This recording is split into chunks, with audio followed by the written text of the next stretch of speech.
Kasabay ng paghahanda sa mas mainit na panahon, nagpaalala rin ang Philippine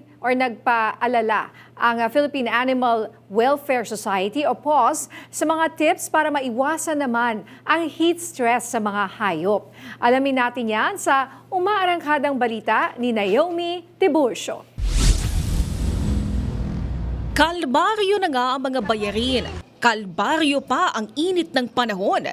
Ngayong nasa ilalim ang bansa ng El Nino Watch, ayon sa Pag-asa, asahan pa ang pagtaas ng temperatura. Pero kung mainit na para sa tao, mas matindi pa ang init na nararamdaman ng mga hayop. Di kasi tulad ng tao na pinagpapawisan para lumamig ang katawan. Ang mga alaga gaya ng aso at pusa, hindi pinapawisan.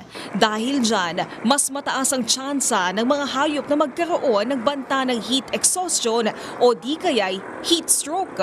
Kaya ang Philippine Animal Welfare Society o PAWS, ipinaalala ang mga sintomas sa heat stress sa hayop, gaya na lamang ng mabilis na paghinga, paglalaway, mapulang gilagid at napakataas na body temperature. Paalala ng PAWS, para maiwasan ito, ipuwesto ang alagang hayop sa malilim at malamig na lugar sa bahay.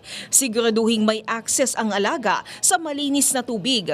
Iwasan ding ilabas sa mga alaga tuwing tirik ang araw. Maaari kasing masunog ang mga paa nila sa mainit na kalsada. Kung makapal naman ang balahibo ng inyong alaga, mainam na pagupitan ito ng buhok para guminhawa ang kanilang pakiramdam. Kung makita ang sintomas ng heat stroke sa hayop, ilan sa maaaring gawin ay basain ng tubig ang katawan nito at iharap sa electric fan para mapabilis ang paglamig ng katawan nila at agad silang dalhin sa veterinaryo kung kinakailangan. Ako si Naomi Tiburcio, PRTV News, nagseserbisyo para sa Pilipino.